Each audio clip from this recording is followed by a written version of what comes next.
매일 아침 책 읽기로 하루를 시작하는 행복 습관, 미라클 독서입니다.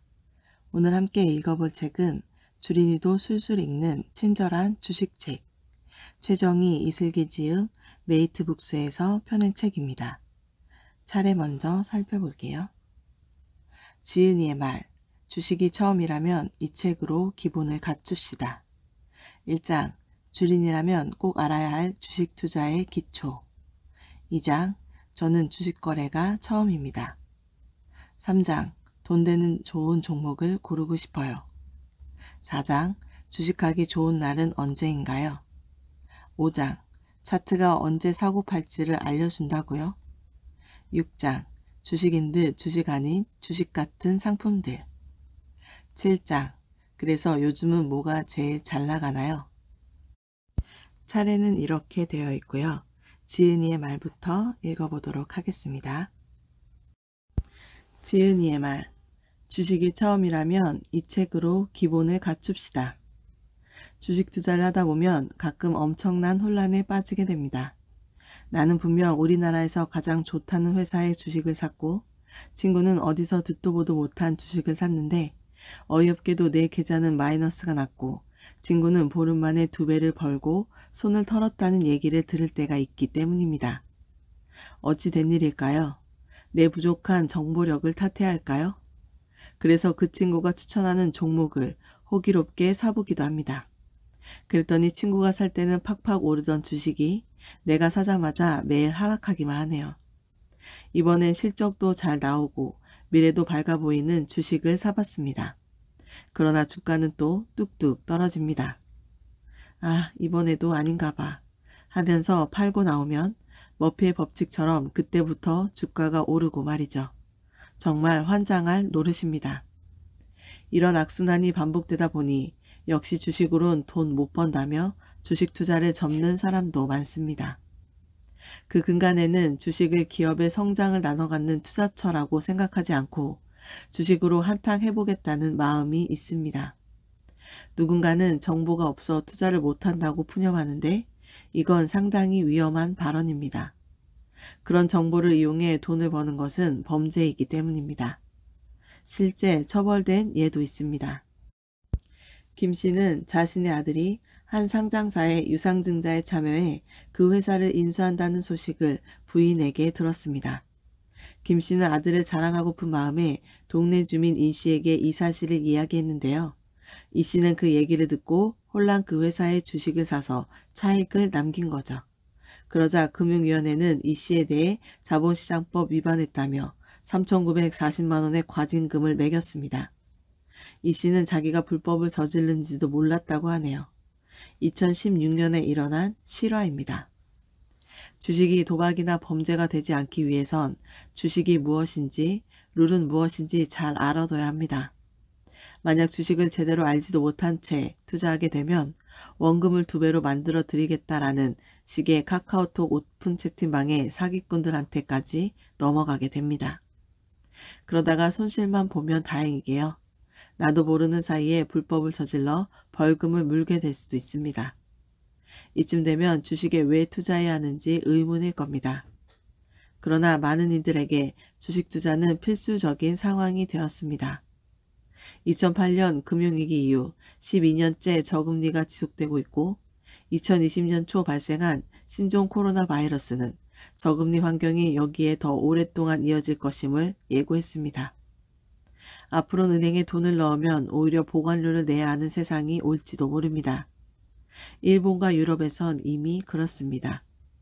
채권 역시 금리가 낮으니 매력적인 투자처는 아니죠. 과거엔 은행 적금만 들어도 내 노후가 든든히 보장되었다면 이젠 열심히 주식이라도 굴리지 않으면 암울한 100세 시대를 맞이할 수밖에 없을 겁니다.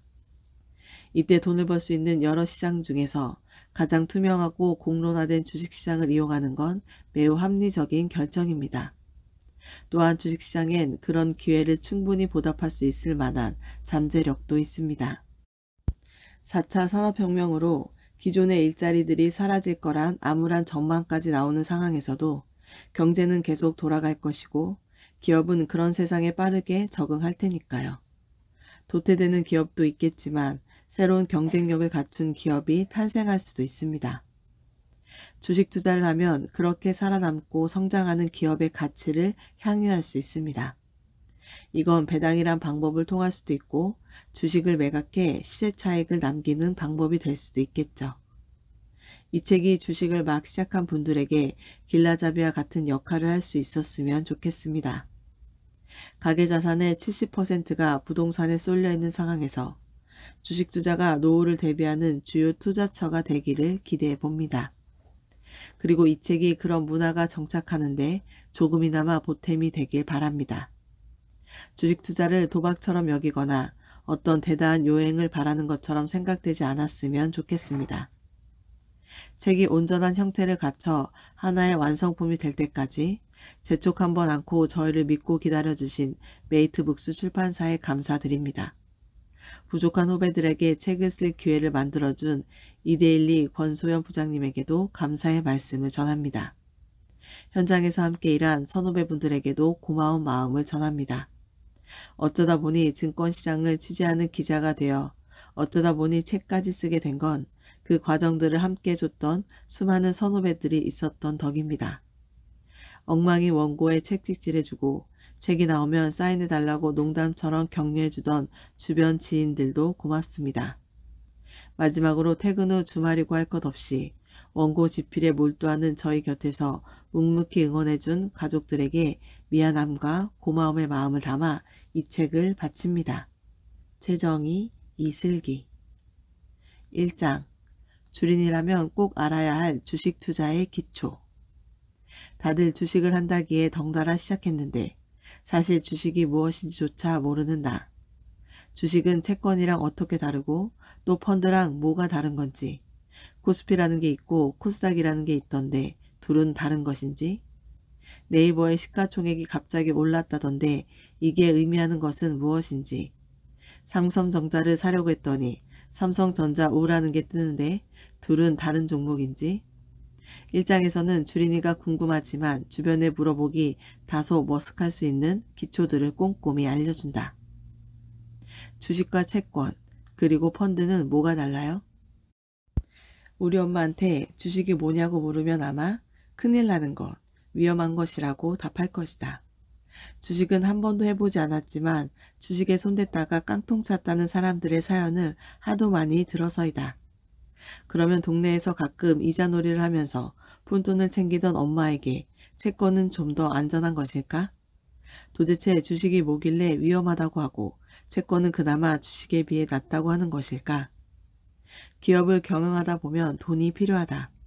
이때 사람들을 상대로 투자해 주세요 라고 하면 주식이고 돈 빌려주세요 라고 하면 채권이다.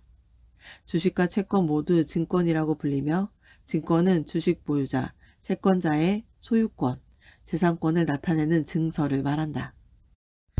장사가 잘 되어야만 이익을 보는 주주는 장사의 훈계도 가능.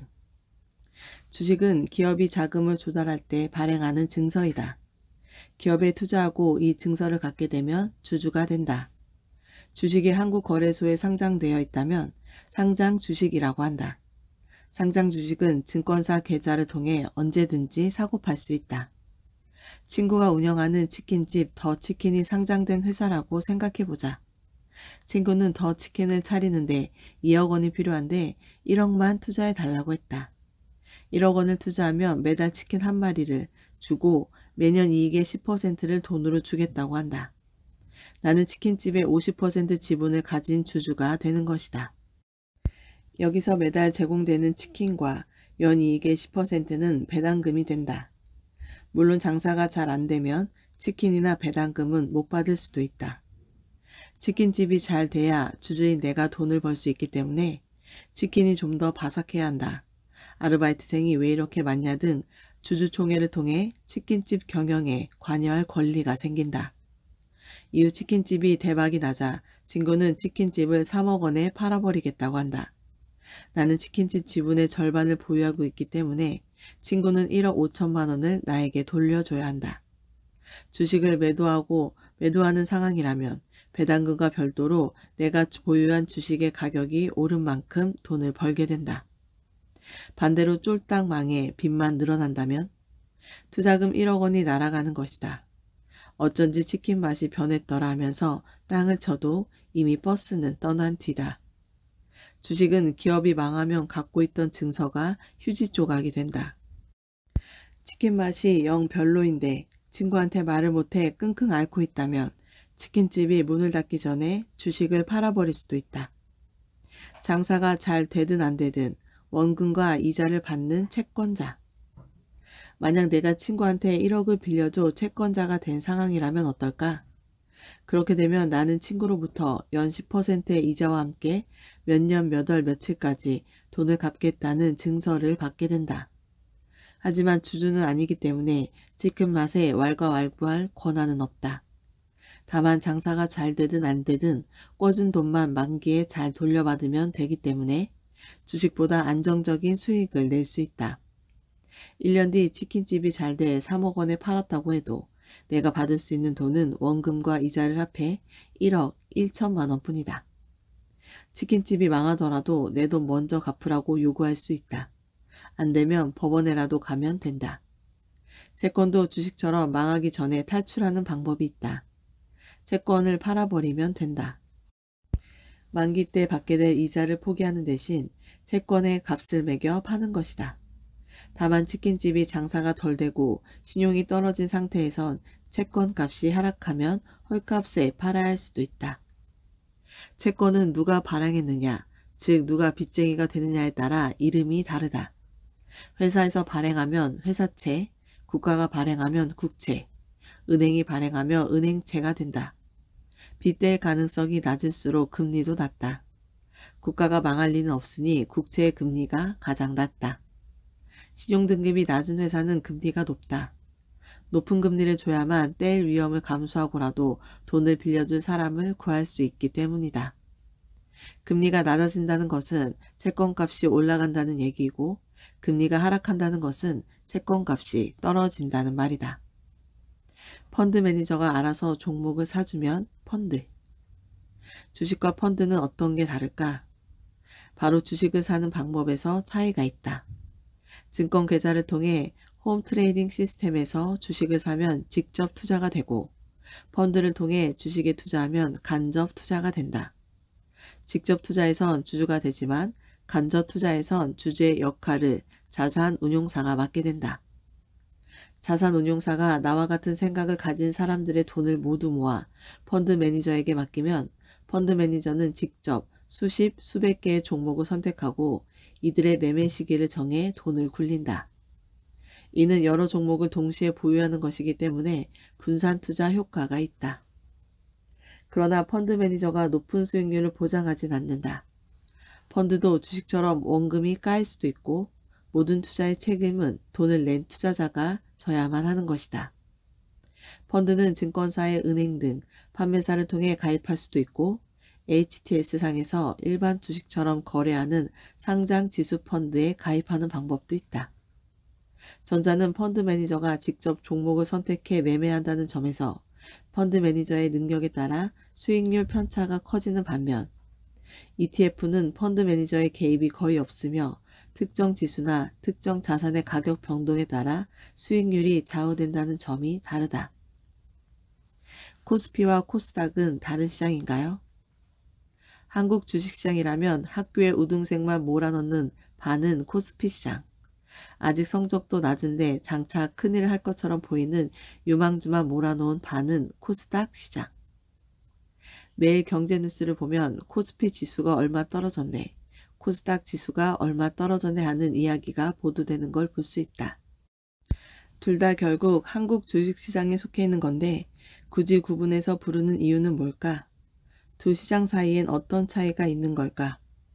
우량주 시장인 코스피, 유망주 시장인 코스닥. 투자자 입장에선 코스피 시장과 코스닥 시장은 전혀 다르지 않다. 주식을 사고 파는 방식도 똑같고 공시 등 여러 시스템이 똑같은 메커니즘으로 돌아가기 때문이다. 다만 두 시장 간의 성격의 차이가 있다. 코스피 시장은 비교적 규모가 크고 안정적인 종목들이 모여있는 시장이다. 코스피 시장의 대장주는 삼성전자이고 이외에 네이버, 현대차, LG생활건강 등 이름만 들어도 대기업인 걸 알 수 있는 기업들이 모여 있다. 한편 코스닥 시장은 자금 조달이 어려운 중소기업과 벤처기업을 대상으로 만든 시장이다. 그래서 대장주가 셀트리온 헬스케어이고 이외에 바이오 종목이 많다.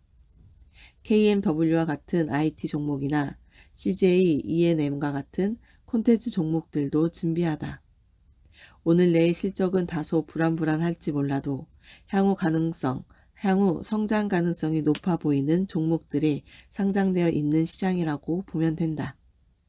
성격을 가르는 두 시장 사이의 여러 허들. 코스피 시장이 우량주 위주, 코스닥 시장이 유망주 위주로 구성될 수 있었던 건 두 시장 사이에 허들이 존재하기 때문이다. 먼저 상장 요건이 다르다. 코스피 시장은 상장 요건이 까다롭다. 상장할 수 있는 루트가 몇 가지 있는데 이 중 일부를 살펴보면 최근 매출이 1천억 원 이상이고 3년 평균 매출이 700억 원 이상이면서 최근 사업연도의 영업이익 및 당기순이익이 흑자인 경우 최근 매출액이 1천억 원 이상이면서 기준 시가총액이 2천억 원 이상일 때 등의 요건을 충족해야만 한다. 반면 코스닥 시장은 상대적으로 상장 요건이 느슨하다. 유망주에게 너무 가혹한 잣대를 들이대면 아예 시장의 진입조차 불가능할 테니 말이다. 기준 중 몇 가지를 살펴보면 법인세 차감 전 계속사업이익 20억 원 및 시가총액 90억 원 또는 시가총액 500억 원 및 매출액 30억 원 또는 최근 2사업년도 평균 매출 증가율 20% 이상 등의 요건을 충족해야 한다. 시가총액 기준과 매출액 기준이 코스피 시장에 비해 상당히 낮다는 것을 알 수 있다. 심지어 코스닥 시장에는 일정한 수준의 시가총액과 성장성만 갖추면 이익을 못 내고 있더라도 상장할 수 있는 테슬라 요건 등도 있다. 두 시장은 퇴출 기준도 다르다. 코스닥 시장은 상장 문턱이 낮은 만큼 코스피 시장에 비해 퇴출도 더 쉽다. 코스닥 시장에선 영업적자가 4년 연속이면 관리 종목에 지정되고 5년 연속이면 상장 폐지 요건에 해당한다. 반면 코스피 시장에서는 영업적자와 관련된 상장 폐지 규정이 없다. 삼성전자와 삼성전자 우의 차이가 뭔가요? 주주로서 주주총회에 참여하고 싶다면 보통 주를 사렴. 만약 주주총회를 포기하되 배당을 더 받고 싶다면 우라는 글자가 뒤에 붙은 우선주를 사는 게 좋아. 증권사 앱을 깔고 난 뒤 대부분의 사람들이 제일 처음 검색하는 건 삼성전자이다. 그런데 삼성전자를 검색하면 두 개의 종목이 뜬다. 삼성전자와 삼성전자우. 삼성전자 뒤에 우는 무슨 의미일까? 그리고 우가 붙고 안 붙고의 차이는 무엇일까? 배당을 더 받는 대신 주주총회를 포기한다면 우선주. 이름 뒤에 아무것도 붙지 않는 주식을 보통주라고 부른다. 반면 이름 뒤에 우가 붙은 주식은 우선주를 뜻한다. 삼성전자는 보통주이고 삼성전자 우는 우선주이다. 우선주라니 도대체 무엇을 우선한다는 걸까? 그것은 바로 보통주보다 배당을 더 주겠다는 얘기다. 삼성전자의 경우 우선주가 보통주보다 주가가 15%나 싼데도 한 주당 배당금은 보통주와 동일하다. 같은 삼성전자인데 더 싼 값으로 배당을 받는 셈이다. 하지만 세상에 공짜는 없다. 배당을 더 받기 위해 포기해야 하는 것이 있다. 바로 의결권이다. 의결권이란 주주총회에 올라온 안건에 찬성이나 반대표를 던질 수 있는 투표권을 얘기한다. 의결권은 주식을 단 한 주라도 들고 있으면 가질 수 있는데 이 의결권이 있으면 주주총회 안건에 올라온 배당금 지급계획에 대해 배당금을 더 달라며 반대표를 던질 수도 있다. 하지만 우선주를 사면 주주총회는 포기해야 한다. 우선주가 보통주보다 주가가 싼 이유. 일반적으로 우선주는 보통주보다 주가가 저렴하다. 우선주는 보통주에 비해 적게는 10% 정도에서 많게는 40에서 50% 정도 싸다. 같은 종목임에도 불구하고 우선주의 주가가 유독 낮은 이유는 무엇일까? 한국 주식시장에서 우선주의 가치가 낮았던 때에 그만한 역사가 있다. 오랜 기간 동안 기업 투명성이 낮았기 때문이다. 한국 기업들은 최근까지도 오너들의 일감 몰아주기, 증여세 문제 등 불투명한 의사결정이 많았다. 그래서 소액주주가 대주주의 의사결정에 대항할 수 있었던 수단인 의결권의 가치가 그만큼 높았던 것이다. 이를 의결권 프리미엄이 높았다고 얘기한다. 그러나 이제 시대가 바뀌면서 보통주와 우선주 간의 주가 괴류율이 좁혀질 수밖에 없다는 분석들이 나오고 있다. 국민연금을 필두로 많은 기업들이 이른바 스튜어드 코드를 선택하고 시작했기 때문이다. 스튜어드십 코드란 국민연금이나 자산운용사 등 주요 기관 투자자가 기업의 의사결정에 적극 참여하도록 유도하는 투자 지침이다. 한국에서도 2018년 7월 말부터 스튜어드십 코드가 도입되면서 기관들이 기업을 상대로 주주에게 부당한 것을 시정하도록 적극적으로 요구할 수 있게 되었다. 배당을 늘리라고 하거나 선임하겠다는 임원이 적절하지 않다는 등의 의견을 보다 적극적으로 내게 된 것이다. 그래서 앞으로는 보통주를 사서 의결권을 행사하고자 하는 수요가 줄어들 테고, 이는 곧 보통주가 가진 의결권 프리미엄을 축소시키는 계기가 될 수도 있다는 전망이 나오고 있다. 실제 미국 등 선진국 증시에서 우선주와 보통주의 가격 괴리율은 평균 10% 미만이다. 저렴한 우선주를 사서 시세 차익을 노려볼까? 시간이 갈수록 우선주와 보통주의 가격 차이는 좁혀질 수밖에 없으니 우선주가 저렴할 때 주식을 사모으는 것도 하나의 투자 방법이 될 수 있다. 그러나 우선주가 보통주에 비해 지나치게 싼 경우 그만한 이유가 숨겨 있을 수 있다는 점을 명심해야 한다. 남양유업의 경우 우선주 계류율이 30%를 넘기는 등 우선주 중에서도 계류율이 가장 높은 편에 속하는데, 이는 유명한 짠물 배당 때문이라는 게 증권가의 시각이다. 우선주는 배당을 많이 줘야 의미가 있는데 배당이 워낙 짜다 보니 우선주의 가치가 그만큼 떨어진다는 얘기다. 시가총액이 얼마 날아갔다는데 그게 왜 중요한가요? 시장의 기대가 얼마만큼 모여있는지 알고 싶다고? 그럼 시가총액을 보면 돼. 산업의 트렌드가 바뀔 때마다 인기 있는 종목도 달라지니까. 시가총액은 산업의 변화를 보여주기도 하지. 코스피 시가총액 65조 원 증발, 1,000조 원 밑으로. 코로나 패닉에 세계 증시 시가총액 열흘새 3,000조 원 증발. 2020년 신종 코로나 바이러스가 전 세계를 덮치자 이런 제목의 뉴스가 쏟아졌다. 시가총액이 증발해버렸다는 것인데 도대체 무슨 얘기일까? 기업 가치를 보여주는 시가총액. 개별 종목의 시가총액은 발행 주식 총수와 현재의 주가를 곱해 계산하고, 코스피 시가총액은 코스피 상장회사의 시가총액을 합산한 것이다. 시가총액은 주식시장 규모가 어느 정도인지를 보여주는 지표이다. 시가총액이 증발했다는 것은 주식시장 규모가 그만큼 줄어들었다는 뜻이다. 하루아침에 발행 주식수가 줄어들 리 없으니 주가가 급락했다는 것을 말한다. 코로나로 인해 경제활동 자체가 붕괴되면서 기업 실적이 나빠질 것이 뻔하고, 그러다 보면 문을 닫는 기업이 생길 수 있으므로 투자자들은 현금을 확보하려는 심리가 강해졌다.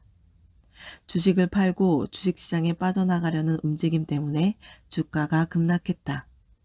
시가총액은 현재 해당 회사의 기업 가치가 얼마인지를 보여주는 지표이기도 하다. 주당 가격이 1만 원이고 발행 주식수가 5천만 주인 종목의 시가총액은 5천억 원이다. 이론적으로 5천억만 있으면 회사를 인수할 수 있다는 얘기다. 기업 가치가 높을수록 주가가 상승할 것이고 그만큼 시가총액의 규모도 커지게 된다. 우리나라에서 시가총액이 가장 큰 회사는 삼성전자다. 삼성전자의 시가총액은 2020년 8월 현재 343조 원대이다. 이는 2020년 우리나라 예산 512조 원의 67%를 달할 정도로 엄청난 규모이다. SK하이닉스는 시가총액이 58조 원대로 두 번째로 크다. 삼성전자, SK하이닉스 등 반도체 회사가 시가총액 1, 2위를 차지하는 데다 삼성전자와 SK하이닉스의 시가총액 차이가 크게 벌어진다는 점을 생각해 보면 우리나라 산업에서 삼성전자가 차지하는 비중이 얼마나 절대적인지 알 수 있다. 시가총액의 변화는 곧 산업의 변화를 의미. 시가총액 순위를 보면 어떤 업종이 한 나라의 산업, 경제를 좌우하는지 한눈에 볼 수 있다. 전 세계 시가총액 순위를 살펴보면 우리가 현재 어떤 세상에 살고 있는지 알 수 있다.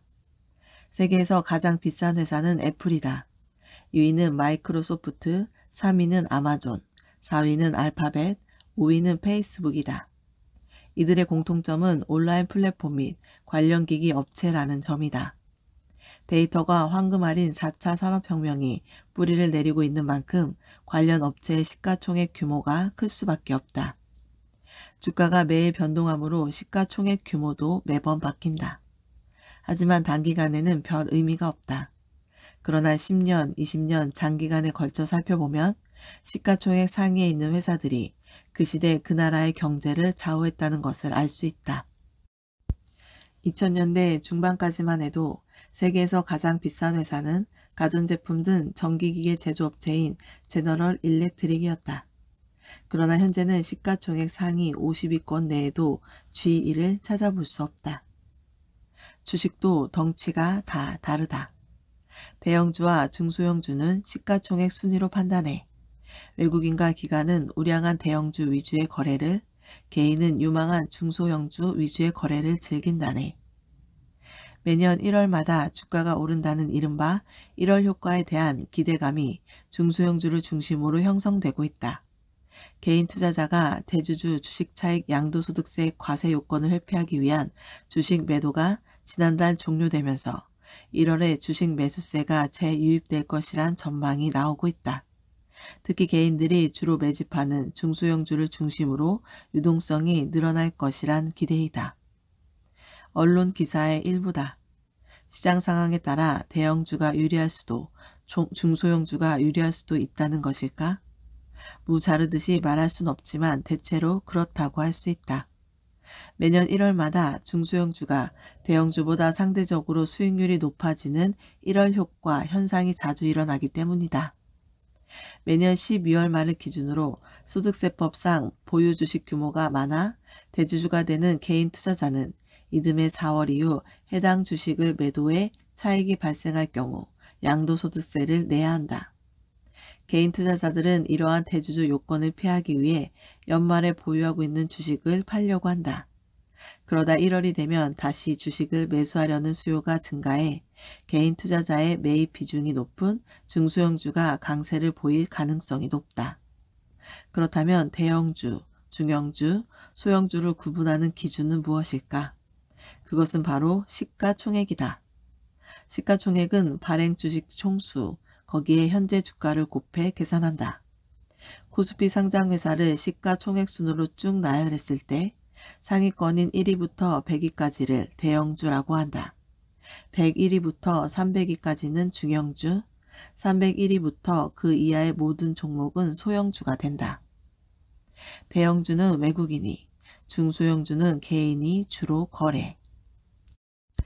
대형주는 주로 개인보다는 외국인, 기관 투자가들이 사고 판다. 프로그램 매매도 대형주 위주로 이루어진다. 대형주는 수출주 비중이 높다. 삼성전자, SK하이닉스, 현대차와 같이 반도체, 자동차 등 국내 주력 수출품을 생산하는 업체들이 시가총액 상위에 분포되어 있다. 그러니 대형주는 대외 이벤트와 환율 등에 민감할 수밖에 없다. 외국인 자금이 물밀듯이 들어오면 대형주가 중소형주에 비해 강세를 보이고 반대로 외국인 자금이 빠져나가면 대형주가 상대적으로 약세를 보인다. 하지만 중소형주는 다르다. 중소형주를 주로 사고 파는 투자 주체는 개인 투자자들이다. 개인 투자자들은 대외 이슈에 별로 민감하지 않다. 그러니 개인 투자자의 자금이 주식시장에 많이 들어올 때는 중소형주와 코스닥 지수가 상대적으로 강하게 상승한다. 2020년 신종 코로나 바이러스로 증시가 폭락한 이후 개인 투자자들이 수십조 원의 자금을 몰고 증시로 유입되었을 때 코스피 중소형주, 코스닥 지수가 코스피 대형주보다 더 많이 상승했다. 코스피 200과 코스닥 150은 어떻게 다른가? 코스피 지수, 코스닥 지수보다 더 유명한 지수들도 있다. 선물, 옵션 등 파생상품 거래가 활발하고 가장 유동성이 풍부한 코스피 200 지수가 있다. 코스피 200 지수는 우리나라 대표 지수라 할 수 있다. 외국인 기관들이 중점적으로 거래하는 대형주는 코스피 1에서 100위에 있는 대형주보다 코스피 200 지수에 포함된 200개 종목일 때가 더 많다. 코스피 200 지수는 코스피 상장회사 중에서 시장 대표성, 산업 대표성, 유동성 등을 기준으로 선정된 200개 종목으로 구성되어 있다. 코스피 대형주 지수가 시가총액 순으로 1위부터 100위까지 묶은 것이라면 코스피 200 지수는 유동시가총액을 기준으로 순위를 매긴 것이다. 유동시가총액은 현재 주가에서 유동주식수를 곱해 계산한다. 유동주식수는 발행주식 총수에서 최대주주 및 특수관계인 보유지분, 우리사주조합, 자사주, 정부 등의 지분, 즉 시장에 실제로 유통될 가능성이 낮은 주식을 제외한 주식을 말한다. 이런 방식으로 종목을 산출하게 되면 자산운용사들이 코스피 200 추종에 만든 상장지수펀드, ETF 등을 운용할 때 편리하기 때문이다. 실제로 시장에서 사고 팔리는 주식이 있어야 관련 상품을 손쉽게 만들 수 있다. 코스닥 150 지수도 있다. 코스피 200 지수와 유사한 방식으로 코스닥 상장회사에서 시가총액, 유동성, 업종 분포 등을 고려해 150개 종목을 뽑아 만든 지수이다. 코스피 200, 코스닥 150 지수 내 종목들은 6월과 12월, 즉 1년에 2번씩 종목이 변경된다. 기존에 있던 종목이 빠지고 새로운 종목이 편입되는 과정에서 관련 지수를 추종하는 ETF 등 펀드 자금들이 움직이면서 단기 주가에 영향을 미친다. 코스피 200, 코스닥 150 지수에 새로 편입되면 해당 주식을 매입하려는 펀드 자금이 증가해 주가가 오르고 반대로 제외되면 해당 종목을 팔려는 수요가 늘어나 주가가 하락한다. 코스피 200이 하나의 기준점이 되다 보니 코스피 200을 제외한 코스피 지수가 만들어진다든지 코스피 200 종목 중 시가총액 하위 100개 종목으로 구성된 코스피 200 중소형주 지수가 만들어지기도 했다. 지수를 좌지우지하는 삼성전자가 보여주는 것. 코스피 200 지수에서 삼성전자 한 개 종목이 차지하는 비중이 30%를 넘어 시시때때로 논란이 되기도 한다. 여러 종목을 묶어 지수를 만드는 것은 특정 한 개 종목이 미치는 영향력을 최소화해 분산 투자하기 위한 것이기 때문이다. 그런데 삼성전자 한 개 종목이 그 비중이 코스피 200 지수의 3분의 1에 달하기 때문에 삼성전자의 주가 흐름이 코스피 200 지수 전체 흐름에 절대적인 영향을 미치는 문제가 발생하는 것이다. 한국거래소는 이런 문제를 해결하기 위해 삼성전자 비중 한도를 30% 내로 묶어두는 제도를 도입했으나 운용업계 등의 반발에 부딪혀 한 번도 실행하지 못하고 폐지되었다. 그 대신 한국거래소는 삼성전자를 제외한 나머지 종목으로 구성된 코스피 200 소대형 제외 지수를 만들었다. 코스피 200에서 삼성전자 비중이 절대적인 것은 우리나라 경제의 씁쓸한 단면을 보여주기도 한다. 삼성전자를 빼놓고선 미래 성장 동력이 돼줄 만한 기업이 부족하다는 얘기이기 때문이다. 이는 동시에 삼성전자에 대한 경제 의존도가 높다는 것을 보여주기도 한다. 지수의 문제가 아니라 우리나라 경제, 산업 구조의 문제란 이야기이다. 오늘 미라클 독서는 여기까지 읽도록 하겠습니다. 오늘도 감사합니다.